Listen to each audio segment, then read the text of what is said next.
pembelajaran, kita berdoa bersama dulu ya. Silakan Randa pimpin doanya. Bismillahirrahmanirrahim. Amin. Selanjutnya Ibu akan mengecek kehadiran anak-anak Ibu semuanya. Apakah ada yang tidak hadir hari ini? Ada, Bu. Siapa yang tidak hadir? Nadia, Daniel. Evan Zaki, Bu. Kenapa Nadia, Daniel, dan Evan tidak hadir? Nadia apa, Bu? Daniel sakit. Evan dijamahan gitu. Nikahnya sekalian. Semoga kita doakan supaya Daniel cepat sembuh ya. Iya, Bu. Dan nanti tolong bilang kepada teman-teman yang tidak hadir agar masuk ke kelas agar tidak ketinggalan pelajaran. Kalau kita ketinggalan pelajaran, nanti ketika melaksanakan ujian susah untuk menjawab soalnya karena tidak menguasai materi dengan baik.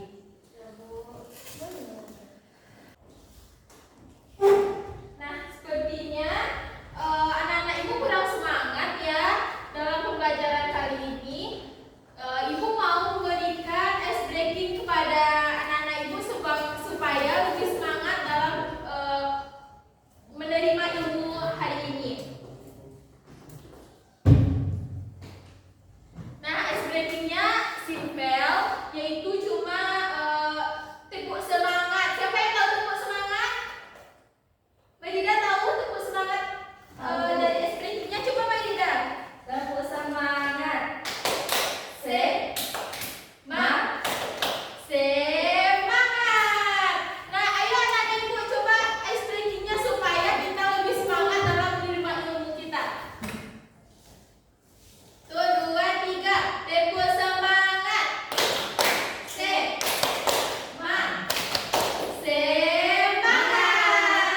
Nah, bagus sekali ya.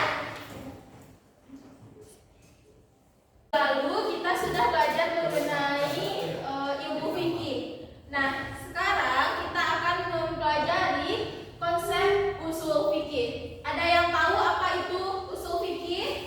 Tidak, Bu. Nah, tujuan kita mempelajari usul fikih ini agar kita mengetahui apa saja pengertian dari usul fikih, tujuan dari usul fikih, dan juga apa saja ruang lingkup dari usul fikih tersebut. Pertama, kita masuk kepada pengertian usul fikih. Usul fikih berasal dari dua kata. Yang pertama, usul dan al-fikih. Usul dari tata bahasa Arab berasal dari kata usul, yaitu bentuk jamak dari asal yang berarti dasar atau sebuah dasar bangunan atau tempat suatu bangunan.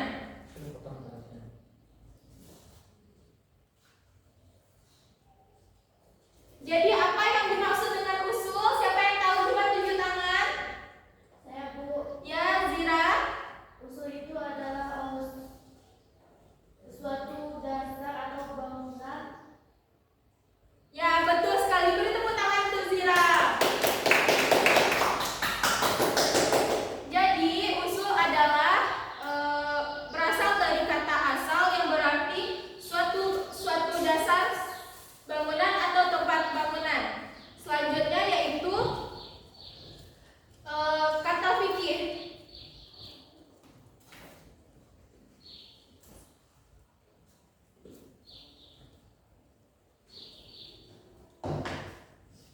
Fikih berasal dari kata faqaha yang berarti memahami dan mengerti. Sedangkan menurut istilah fikih adalah himpunan hukum syarak tentang perbuatan-perbuatan manusia yang diambil dari dalil-dalil yang terperinci. Nah, dalil-dalil yang terperinci di sini maksudnya adalah dalil-dalil yang diambil dari Al-Quran, Sunnah, Qiyas, dan Ijma'. Jadi, fikih adalah himpunan hukum syarak tentang perbuatan manusia yang diambil dari dalil yang terperinci, yaitu dalil yang diambil dari Al-Quran dan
mengetahui cara seorang mujtahid dalam mengistinbatkan hubungan cara dari dalil yang terperinci. Ya, bagus.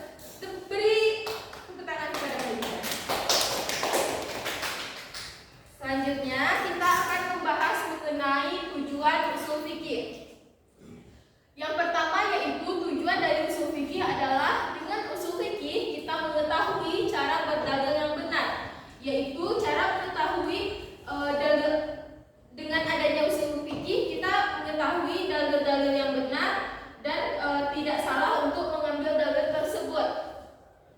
Yang kedua yaitu dengan memahami metode yang dikembangkan para mujtahid dapat menjawab berbagai kasus-kasus hukum yang baru. Nah, dengan adanya usul fikih ini kita pada masa sekarang dapat mengetahui cara menyelesaikan kasus-kasus yang baru, yaitu kasus-kasus yang ada pada zaman sekarang. Karena pada zaman dulu ada beberapa kasus yang tidak ada pada zaman Nabi, sehingga kasus tersebut tidak dibahas pada zaman Nabi. Yang ketiga yaitu dengan mengetahui usul fikih kita akan mengetahui dasar-dasar berdalil. Nah, dengan kita mempelajari usul fikih ini kita tahu apa saja dasar-dasar kita dalam berdalil dan juga apa saja dasar-dasar kita untuk mengambil dalil tersebut sesuai dengan permasalahan yang ada. Tujuan yang keempat yaitu dengan mempelajari usul fikih kita dapat mengetahui sebab-sebab yang menjadikan adanya perselisihan di antara para ulama dan juga apa alasan mereka berselisih. Nah, maksud di sini yaitu dengan usul fikih kita mengetahui bagaimana pendapat ulama, bagaimana mereka menerima perbedaan pendapat di antara mereka, dan juga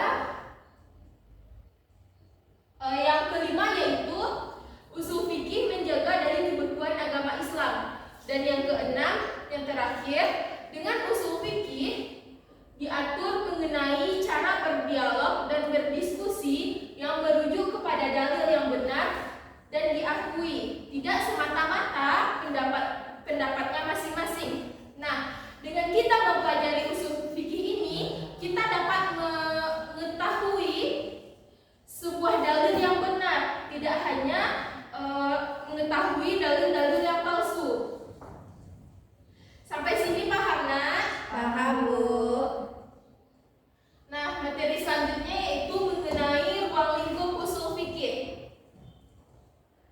Ruang lingkup usul fikih yang pertama adalah sumber dan dalil hukum dengan berbagai permasalahannya. Nah, usul fikih ini membahas dalil-dalil hukum yang sesuai dengan permasalahan yang ada pada saat sekarang ini. Yang kedua, bagaimana memanfaatkan sumber dan dalil hukum tersebut. Nah, usul fikih tersebut mempelajari bagaimana kita memanfaatkan sumber dan dalil hukum, bagaimana cara kita mengaitkan dengan masalahnya, mencari solusi dengan sumber hukum dan dalil tersebut. Yang ketiga yaitu metode atau cara penggalian hukum dari sumber dan dalilnya.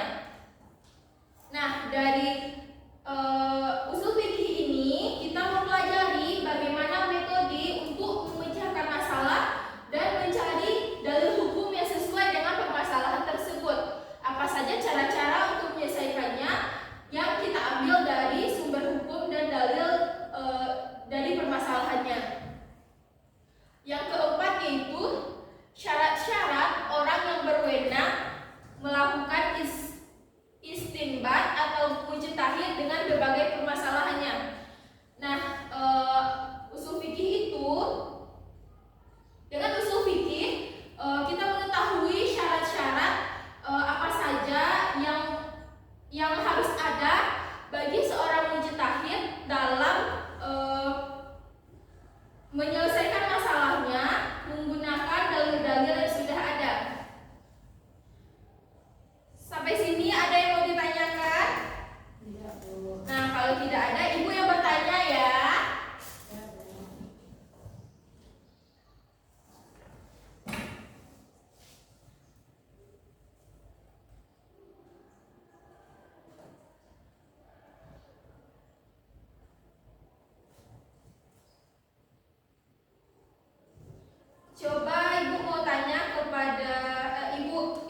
Ibu mau tanya, kata usul fikih kan terdiri atas dua kata.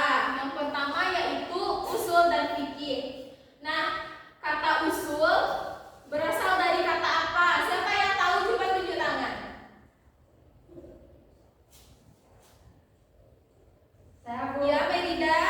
Kata usul adalah bentuk jamak dari kata asal yang menurut bahasa diartikan dengan dasar suatu bangunan atau tempat suatu bangunan. Ya, bagus sekali Merida. Yang kedua, siapa tahu apa arti dari fikih? Coba Nada Farel tahu apa itu arti fikih? Jadi artinya itu memahami. Ya, betul. Beri tepuk tangan kepada Nada. Selanjutnya, siapa yang tahu apa saja ruang lingkup dari fikih? Saya Bu. Ya, Zira, apa saja Zira? Yang pertama yaitu sumber dan dalil hukum dengan berbagai permasalahannya. Ya, Yang kedua betul. yaitu bagaimana memanfaatkan sumber dan dalil hukum tersebut. Yang Ya. ketiga, metode atau cara pembalian hukum dari sumber dan dalilnya. Yang keempat yaitu syarat-syarat orang yang berwenang melakukan istinbat atau mujtahid dengan berbagai permasalahannya. Ya, bagus sekali Zira. Beri tepuk tangan kepada Zira. Sepertinya anak-anak ibu sudah paham ya mengenai pengertian, tujuan, dan ruang lingkup dari usul fikih. Nah, kesimpulan yang dapat kita ambil sekarang yaitu usul fikih adalah ilmu yang mempelajari tentang kaidah-kaidah yang berhubungan dengan perbuatan manusia dan mengetahui cara-cara seorang mujtahid dalam mengistinbatkan hukum syara dari dalil-dalil yang terperinci, yaitu dari Al-Quran, hadis Nabi, ijma, dan qiyas. Tujuan usul fikih yaitu dengan usul fikih kita dapat mengetahui cara berdalil yang benar. Dengan usul fikih kita memahami metode yang dikembangkan oleh para mujtahid dan menjawab berbagai kasus-kasus hukum yang baru. Selanjutnya dengan usul fikih kita akan mengetahui dasar-dasar berdalil. Ruang lingkup dari usul fikih yaitu sumber dan dalil hukum dengan berbagai permasalahannya. Yang kedua, bagaimana memanfaatkan sumber dan dalil hukum tersebut. Yang ketiga, metode atau cara penggalian hukum dari sumber dan dalilnya. Dan yang keempat yaitu syarat-syarat orang yang berwenang melakukan istinbat dengan berbagai permasalahannya.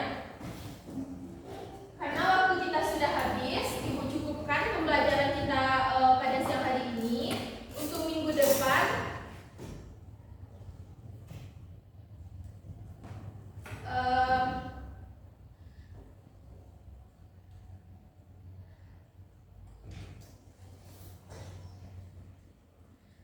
selanjutnya Ibu akan memberikan tugas kepada anak-anak Ibu semua untuk mencari sejarah atau asal-usul dari usul fikih ini, serta mencari apa saja perbedaan dari usul fikih dengan ilmu fikih.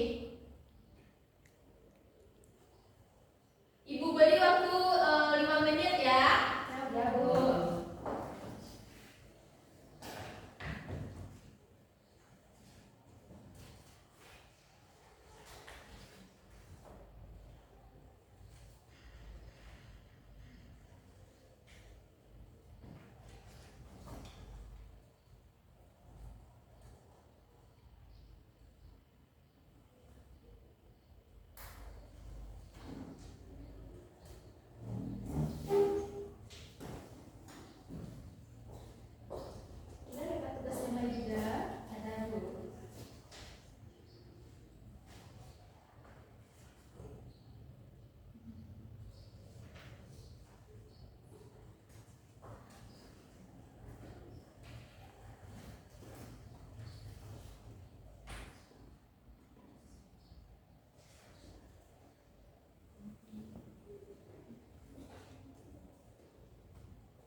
bersamaan dengan kelahiran ilmu fikih itu sendiri. Karena ilmu fikih muncul mutlak memerlukan metodologi tertentu yang dibelakangkan hal lazim disebut dengan usul fikih. Walau harus ditegaskan kemunculan fikih lebih dulu muncul dibandingkan kemunculan ilmu fikih itu sendiri. Embryo ilmu usul muncul pada abad kedua Hijriah, itu pun masih bercampuran dengan ilmu fikih. Pada masa sebelumnya, yakni masa Rasulullah, kehadiran ilmu ini dirasakan sebelum diterbitkan, karena dalam hal menetapkan hukum Rasulullah mendasarkan atas wahyu yang diterima serta dikuatkan dengan ijtihad fitrahnya tanpa memerlukan dasar-dasar dan kaidah untuk mengistinbatkan hukum. Sepeninggalan Rasulullah, para sahabat dengan mereka penguasaan bahasa Arab yang dalam serta pengetahuan dan pengalamannya bersama Rasulullah, pengetahuan tentang asbab nuzul dan asbab al-urud serta mengetahui seputar maqasid syariah. Mereka mengistinbatkan hukum walaupun belum secara sistematis, seperti yang tersusun dalam ilmu usul fikih seperti sekarang.